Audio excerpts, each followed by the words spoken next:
Hello everybody! Welcome back to my realm. I'm Quill and today we are going to be drawing my entry for Hunter Fun's contest.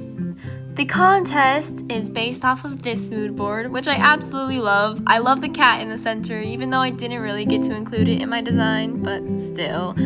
I also love butterflies, so this was like right up my alley. Anyways, the OC that I'm going to be drawing today is named Shasta, named after a Shasta daisy. This is a picture of one. And she is in my version of the Wings of Fire world. If you haven't watched my hybrid video yet, definitely recommend it. But basically I just talk about the lore and a little bit more of my world. But basically, to sum it all up, all the dragons are turning into stone. And the only way to free them from the stone is to give up your own magic to help them. So Shasta was one of the dragons that was trapped inside of the stone.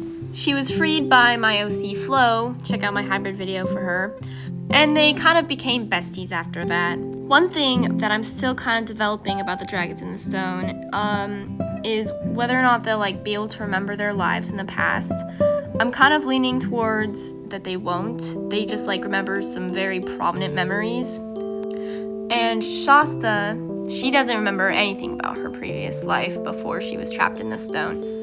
I'm also kind of thinking the longer you're in the stone, the more it tampers with your memory. So Shasta was in there for a while, and so she has a hard time remembering things even after she's out of the stone. So she kind of has short-term memory loss, but not as much as Dory does in Finding Nemo. Another thing is that Shasta is always happy. She's kind of a half glass full kind of person. Actually, no, she's a glass overflowing person. Even when the cup is empty, she thinks it's overflowing.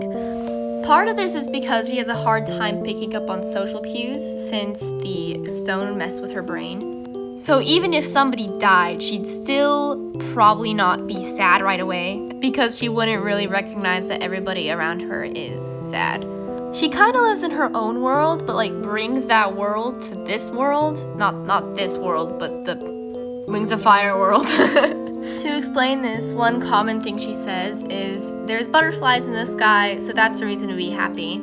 Even if there's no butterflies at all. Nobody really knows if she's actually seeing butterflies or if that's just a positive saying that she keeps saying. I think it would be cool if she actually did see the butterflies, but they were spirit butterflies.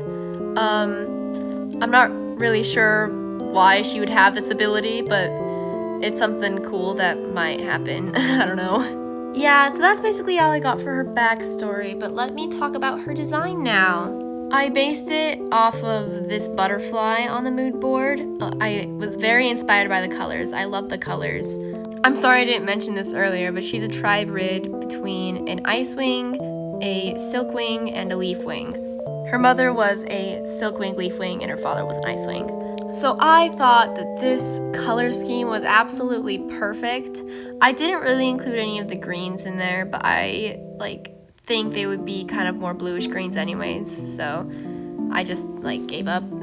Yeah, so at first I wanted to make her kind of a caterpillar, so having the segments of the body, and I wanted to kind of make her long, but that didn't happen because that looked weird. But I definitely did want to have the daisies around the eyes at first. And I wanted to do something a little bit more creative with the wings, and so I added the daisy petals by the wings too. And I thought that was cool. The reason why she's Icewing-ish is the frill on the back, except instead of horns, they're daisies. Her wings are literally so big. Normally I draw dragons' wings not on them or folded or something like that, but butterfly wings they can't be folded. So to me it just looks huge, absolutely huge. You cannot really see her body at all, but I mean that's fine. I love her wings and they are so pretty. I love the little orange bits on the top especially. I also feel the daisy petals turned out a little bit too yellow to be daisy petals, but I mean there are some yellow daisies out there, so anyways, that's pretty much all I have for this OC. I hope you like it, Hunter Fun, and thank you to Celloberry for the music in this video. I will see you guys next time. Goodbye!